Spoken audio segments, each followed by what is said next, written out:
एक गांव में एक आदमी मिट्टी की मूर्ति बनाया करता था। वह काफी खूबसूरत मूर्तियां बनाया करता था और इस काम से बहुत अच्छा कमा भी लेता था। उसे एक बेटा हुआ। उस बच्चे ने बचपन से ही अपने पिता के पास मूर्तियां बनानी शुरू कर दी। धीरे धीरे उसने मूर्तियां बनाना सीख लिया। अब वह बहुत अच्छी मूर्तियां बनाया करता था और पिता अपने बेटे की कामयाबी पर बहुत खुश था और गर्व महसूस करता था। लेकिन जब भी वह मूर्तियां बनाता, हर बार बेटे की मूर्तियों में कोई ना कोई कमी निकाल दिया करता था। वह कहता था, बहुत अच्छा किया है बेटा, लेकिन अगली बार इस कमी को दूर करने की कोशिश करना। बेटा भी कोई शिकायत नहीं करता।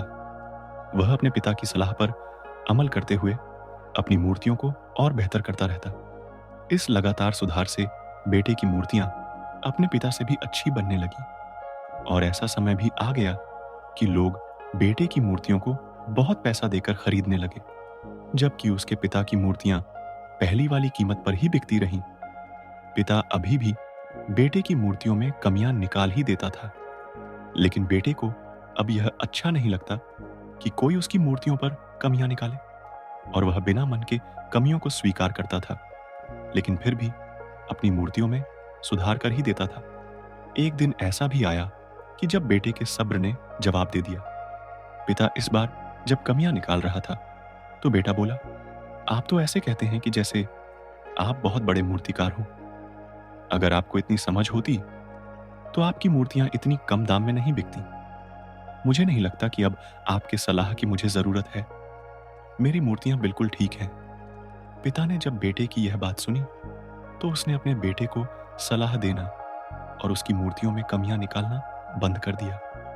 कुछ महीने तो वह लड़का खुश रहा, लेकिन फिर उसने यह महसूस किया कि लोग अब उसकी मूर्तियों की इतनी तारीफ नहीं किया करते हैं जितनी पहले किया करते थे, और उसके मूर्तियों के दाम बढ़ना भी बंद हो गए और उसकी बिक्री बहुत कम होने लगी।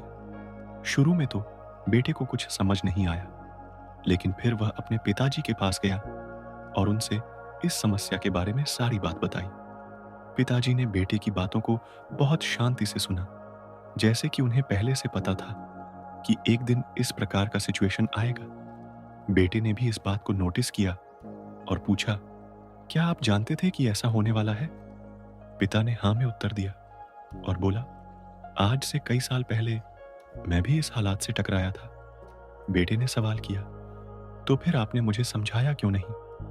पिताजी ने जवाब दिया, क्योंकि तुम समझना नहीं चाहते थे।